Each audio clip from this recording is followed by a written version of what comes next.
Muito bem. Então, dando continuidade a este maravilhoso estudo bíblico, estamos aqui em Gênesis 1.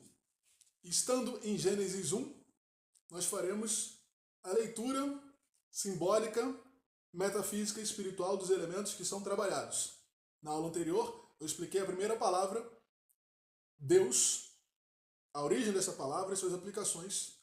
E é importantíssimo que você assista a primeira aula para entender o contexto maior. Agora nós faremos a leitura sistemática, analisando os elementos simbólicos, porque tudo que está escrito aqui são símbolos.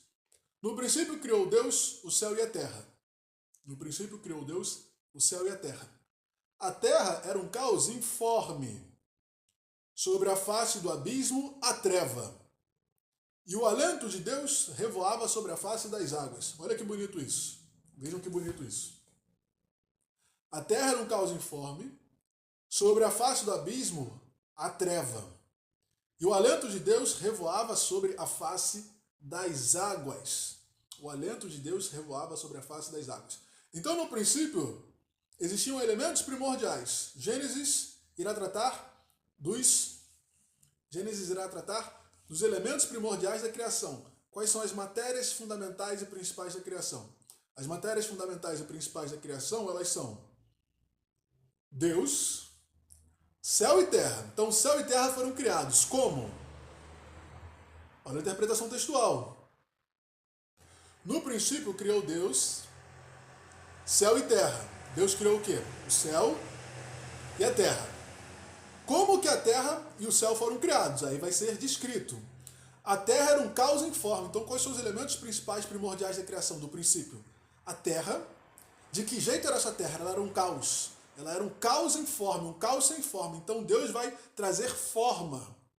O Criador, ele vem ordenar a forma.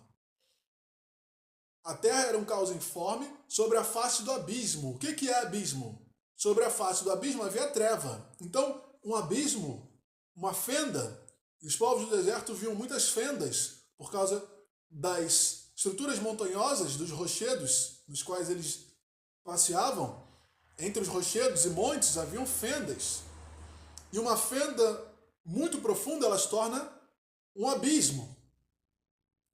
O abismo, você não enxerga nada. É diferente de uma fenda normal que você consegue ver aí onde você cai, a luz chega. Ali é um local sem luz. Então, sobre a face do abismo havia a treva. Esse abismo, essa fenda, não deixava passar luz. Havia a treva. Sobre a face, sobre a superfície. A palavra face é muito importante, porque ela vai ser repetida. E o alento de Deus revoava sobre a face das águas. Então o alento é o ar. Alento é aquilo que te faz respirar. É a mesma palavra de ar. A respiração. Revoava sobre a face das águas. Então o alento de Deus, o Espírito de Deus, o ar de Deus. Eu vou explicar como que alento e Espírito vão se conectar. O ar de Deus, o alento, por isso que é o alento soprado na narina do homem, o alento que gera a vitalidade. O alento, a respiração, os povos antigos observavam que tudo que vivia respirava. Então existe o alento de Deus, a vitalidade do ar de Deus, voando sobre, voando, o alento voa, ar. O ar de Deus, o alento de Deus, voava sobre a face das águas. A face das águas. Quando que o voo de Deus voa novamente sobre a face das águas? Quando a pomba vai até Jesus na forma de Espírito Santo, depois que ele é batizado nas águas. O batismo de Jesus nas águas vem acompanhado da pomba, do voo. O voo do Espírito de Deus vem sobre a face das águas novamente, assim como Jesus coloca a água sobre a sua face, se batiza, vem o Espírito de Deus e repousa sobre ele. Vejam a mística, enxerguem a mística. Então, vejamos, a terra era um caos informe sobre a face do abismo. Sobre a face do abismo havia o quê? A treva. E aí o alento de Deus, o ar de Deus revoava sobre a face, a superfície das águas. E aí Cristo lá na frente, quando é batizado, vem a pomba, o ar de Deus, trazendo o Espírito de Deus sobre a face das águas novamente. Vamos ver isso com calma. Então Gênesis trabalha com dualidade. Tá? Gênesis trabalha com dualidade. Qual é a dualidade de Gênesis? Gênesis trabalha com polaridade, masculino, feminino, homem e mulher, luz e trevas, face do abismo, face das águas, céu e terra, águas de cima, águas de baixo, homem e mulher, sol e lua, dia e noite. O livro de Gênesis, ele é um livro que trata sobre dualidade, especificamente o capítulo 1. O capítulo 1 mostra a polaridade da criação, sobre a qual Deus irá trabalhar. Céu e terra, o plano divino, o plano material. Luz e trevas, face do abismo, face das águas, dia e noite, sol e lua, homem e mulher. Águas de cima, águas de baixo. Então Gênesis é sobre a dualidade, o princípio metafísico, árvore de conhecer do bem e do mal e árvore da vida. Tem duas árvores, a árvore do conhecimento do bem e do mal e a árvore da vida. Não é isso?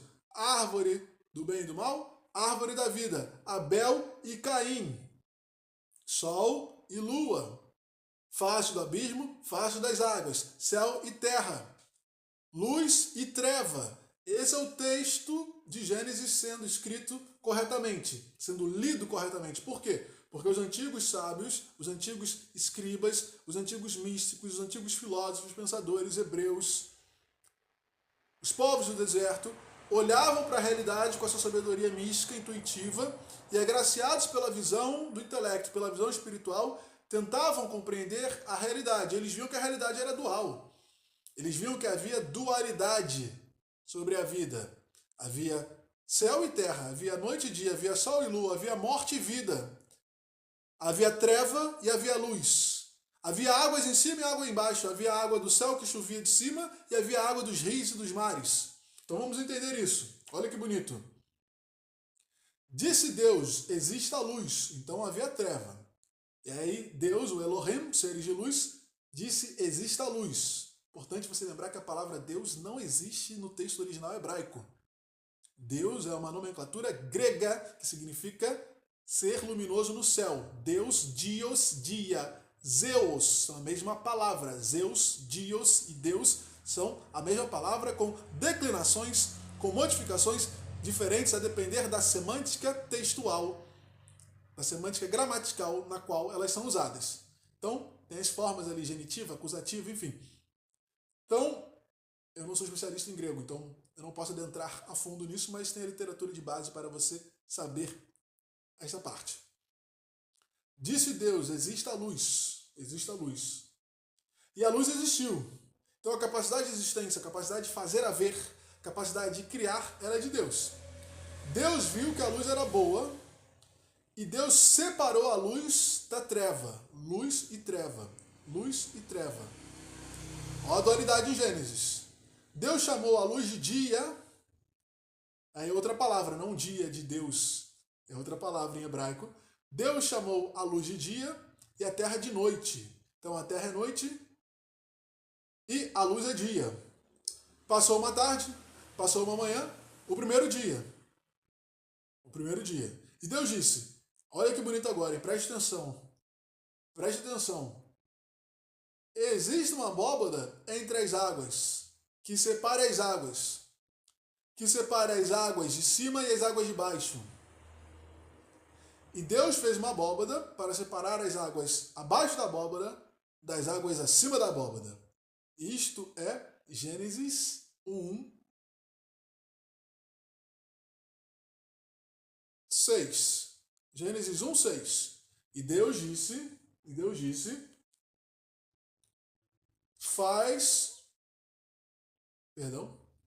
disse, existe uma abóbada entre as águas que separa as águas. E Deus fez uma abóbada para separar as águas abaixo da abóbada das águas acima da abóbada. E Deus chamou a abóbada céu. Então a abóbada céu, o que era o céu para os antigos? Para os antigos, vamos lá.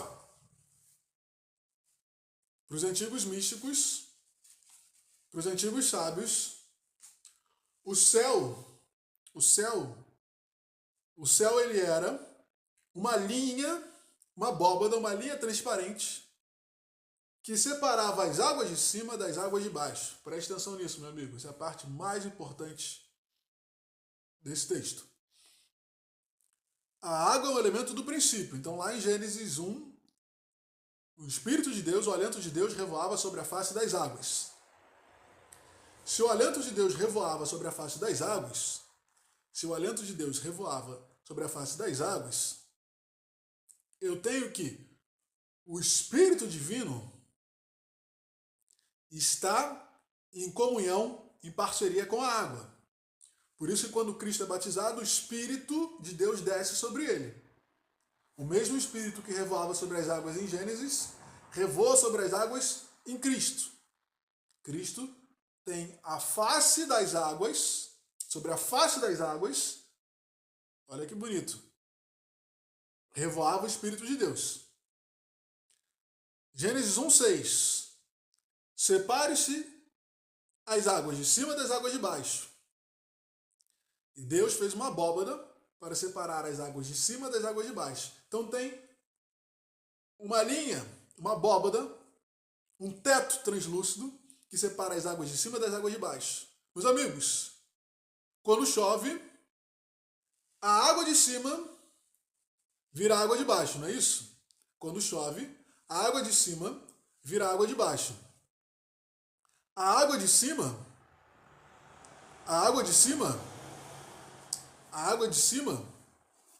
ela vira água de baixo. A água de cima, que é o céu é formado pelo quê? Por gases. Gases. Oxigênio, hidrogênio, nitrogênio. Não é isso? Nós temos várias combinações gasosas.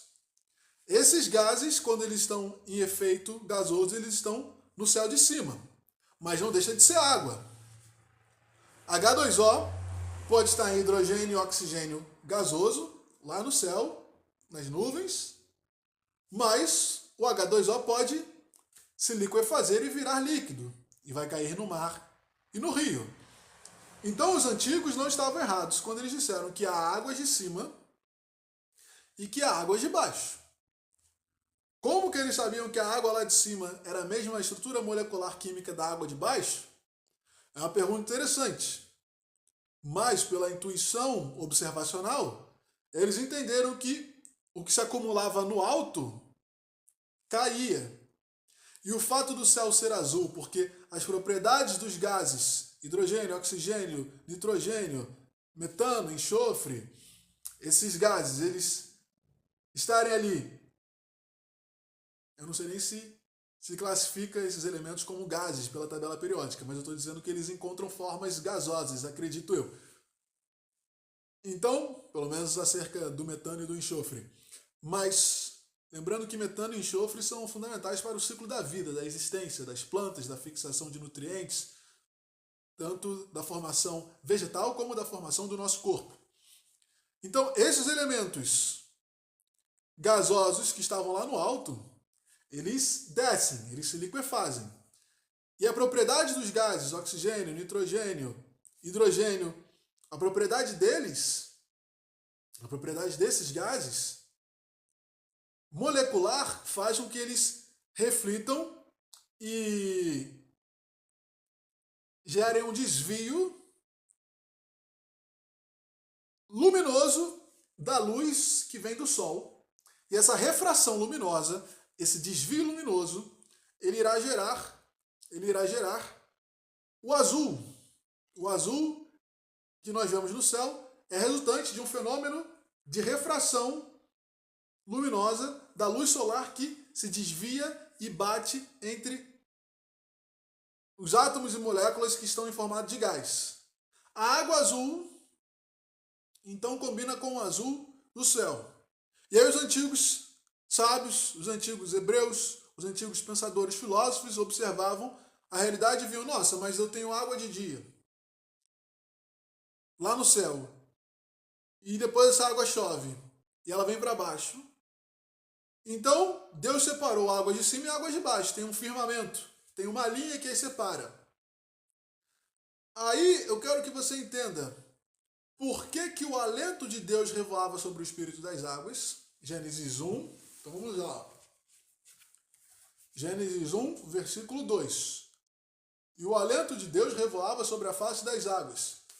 Por que os antigos escribas disseram que o hálito de Deus, que em hebraico é Elohim, seres de luz? Aí é importante você saber.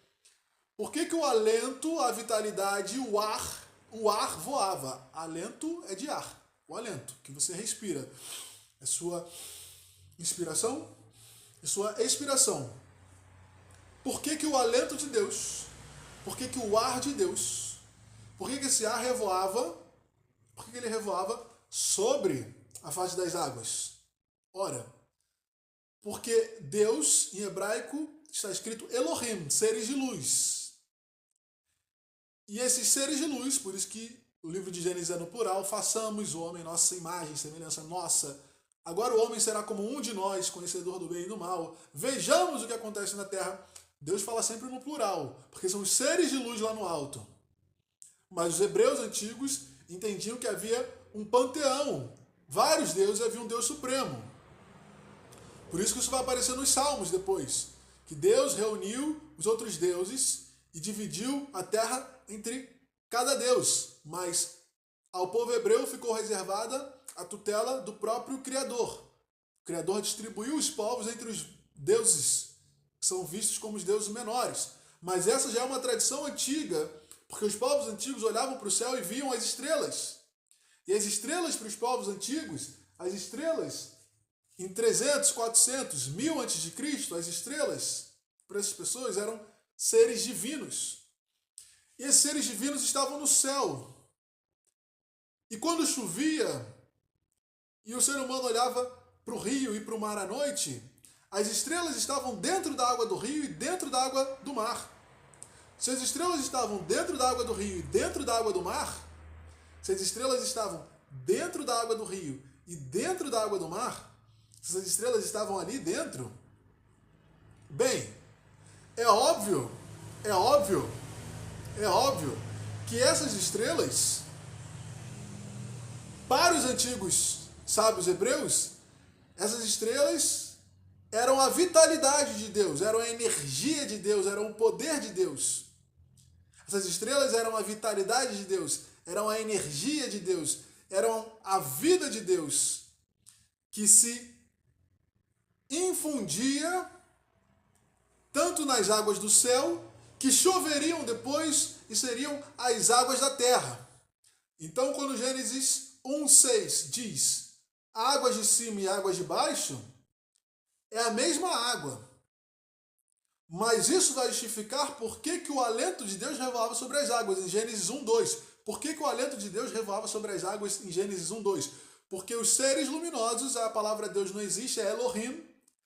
O hálito, a vitalidade, a energia dos Elohim estava voando sobre as águas de cima e águas de baixo. As estrelas estão no céu e quando chove, o gás se liquefaz, o mesmo H2O que está gasoso vira líquido, e esse mesmo H2O, quando eu olho para o rio, quando eu olho para o mar, eu vejo a estrela ali dentro, refletida do céu. Os antigos não entendiam tanto de reflexo, mas eles achavam que o espírito do ser de luz estava na água. E a água era fonte de vida. Por que eles achavam que o espírito do ser de luz estava na água? Porque onde tinha água, frutificava. Eles são povos do deserto. Quando vinha água, chovia e plantas brotavam. Os animais todos bebiam água. O animal sem água secava e morria. O ser humano sem água secava e morria. As plantas sem água secavam e morriam. Os camelos sem água secavam e morriam. A vegetação sem água secava e morria. A colheita, os vinhedos, as plantações de azeitona, as plantações de trigo, as plantações de cevada, as plantações todas, quando não vinha água, secavam e morriam. A água era necessária ao ser humano, era necessária aos camelos, era necessária aos leões, era necessária aos pássaros, a água era necessária a todos. E quando não tinha água, todos secavam e morriam. Como secavam e morriam, os antigos entenderam bem. Então, a energia de Deus, já que Deus dá vida a tudo, os seres de luz lá no céu, eles trazem o seu espírito, a sua vitalidade para a água, e nós bebemos a água para nos nutrir, para nos infundir, para receber o Espírito de Deus. Daí vem o batismo. O batismo é a reconexão com o entendimento de que a água trazia em si o Espírito de Deus, porque Deus em hebraico é Elohim, que significa seres de luz, e a água reflete, a água contém as estrelas. A água do mar, a água dos rios, contém a presença das estrelas. E o céu contém as estrelas. E o céu cai, o céu se liquefaz, o céu vira água. Então, as estrelas estão no céu e estão na água que caiu. E quando eu bebo da água que caiu, eu recebo o poder das estrelas. Eu recebo o poder dos Elohim. Eu recebo o poder de Deus. Eu recebo o poder de Deus ao entrar em contato com a água. Logo, a água me purifica. Não só ela traz vida à vegetação, traz vida ao animal, traz vida ao ser humano. Aquele que não tem água morre. Logo, a força de Deus está na água. E para trazer força de Deus para mim, eu me batizo na água. Eu me batizo na água, eu me banho na água de Deus para ter a força do divino sobre mim. E aí surge o batismo. O batismo é o resgate ao entendimento de Gênesis 1:2, de que o Espírito de Deus revoa sobre a face das águas, e quando Cristo tem a sua face banhada em água, desce o Espírito de Deus revoando novamente sobre a face das águas, demonstrando que Gênesis 1:2 já aponta para o batismo cristão. Gênesis 1:2 já aponta para o batismo cristão, e Gênesis 1:6 explica e fundamenta, Gênesis 1:6 explica e fundamenta por que os povos antigos entendiam que o céu foi dividido em dois. Por que o céu representa uma divisão do plano em dois, da água de cima e a água de baixo. A água era a vitalidade. Mas a água é vitalidade porque ela também purifica. Porque os antigos entendiam que a água tirava a falta de higiene, limpava a imundície. A Bíblia utiliza o termo espírito imundo. A água, ela limpava a imundície, a água, ela limpava a sujeira, a água, ela limpava o que havia de negativo, o que havia de errado. A água era um fator purificador. E os hebreus têm uma grande higiene. Os hebreus preservam a higiene. A sabedoria hebraica de Levítico, de Deuteronômio, de Números e de Êxodos preserva a relação com a higiene purificacional. Esses povos tinham um grau de higiene muito superior aos europeus. Os rituais de purificação e higiene do povo hebreu preservou a capacidade de sobrevivência do povo hebreu ao longo dos milênios. E isso os separava dos demais povos. Esta sabedoria sobre os elementos purificadores e sobre a higiene corpórea, que para eles era uma comunhão com a higiene espiritual. Então, quando nós temos a capacidade, quando nós temos a capacidade metafísica de entender o simbolismo da água, nós vamos entender que a água carrega vida. Quem não tem água morre, mas também tem outro elemento que quem não tem morre, que é o ar. Depois que algo morria, os antigos hebreus entendiam que esta coisa parava de respirar. O camelo perdia a sua inspiração e a sua expiração. O camelo perdia o expirar e o inspirar. Não é isso? O ser humano morto perdia o inspirar e o expirar. A vaca morta perdia o inspirar e o expirar. A ovelha morta perdia o inspirar e o expirar. Não só a água trazia a morte, mas a falta do ar, do movimento de inalar e exalar, inhale, exhale, a ausência do inalar e exalar gerava a morte. Então a vida está no ar. Não só na água, mas no ar. Os dois elementos fundamentadores da essência de Deus são a água e o ar. Por isso Cristo se batiza e por isso que vem uma pomba e por isso que Cristo é erguido aos céus e levita para a sua glória. E por isso que Cristo desce dos céus. O voo, o ar, o voo, o voar, o alento, alento de ar. O alento é soprado na narina de Adão, porque o barro é o nosso corpo. Nós somos feitos de terra. Nós temos magnésio, manganês, selênio, ferro, cobre, zinco, carbono. Tudo que está na terra, o nosso corpo tem. As propriedades químicas, as moléculas e átomos da terra, os metais e minérios da terra, são fundamentais para o seu corpo. O seu corpo sem minérios e metais, sem selênio, sem zinco, sem cobre, sem magnésio, sem manganês, o seu corpo deteriora. Ele não realiza as necessidades de reações químicas para a existência do seu bem-estar. Suas células morreriam sem os metais que estão no solo. Então o homem é feito do solo. Para cada cor de pele humana existe uma cor de solo. Para cada cor de pele, da mais albina possível, que são os desertos brancos, os desertos de sal. Para as peles mais albinas, os desertos brancos, glaciais e os desertos de sal.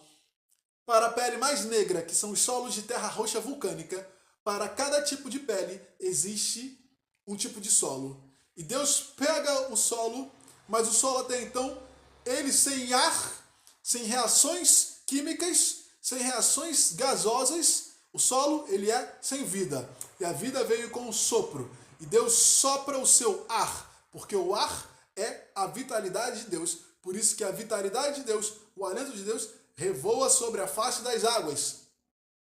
E entendiam os antigos que o ar era mais importante do que a água. Porque sem o ar você morria muito rapidamente. Sem água você aguentava 2, 3 dias. Sem ar você morria em minutos. Então o ar de Deus é soprado e aquele que para de inalar e exalar, inhale, exhale, aquele que para de inspirar e expirar, ele morre. Então para que houvesse vida na terra, para que houvesse vida no homem, é soprada a benevolência do Espírito de Deus dentro da narina do homem. E ele passa a existir. E quando o homem peca, é dito lá em Gênesis, agora eu não me recordo o capítulo exato, logo na fase do dilúvio, Deus diz, o homem está se comportando muito mal, deste jeito o meu espírito, o meu alento não durará para sempre nele. Visto que o homem é de carne, não viverá mais do que 120 anos. Ou seja, removeu-se do ser humano o espírito que estava infundido no ar. O ar de Deus, que tinha o espírito das estrelas, que tinha o brilho das estrelas, a força das estrelas, a força cintilante, mágica, o ar mágico de Deus, ele se vai do homem.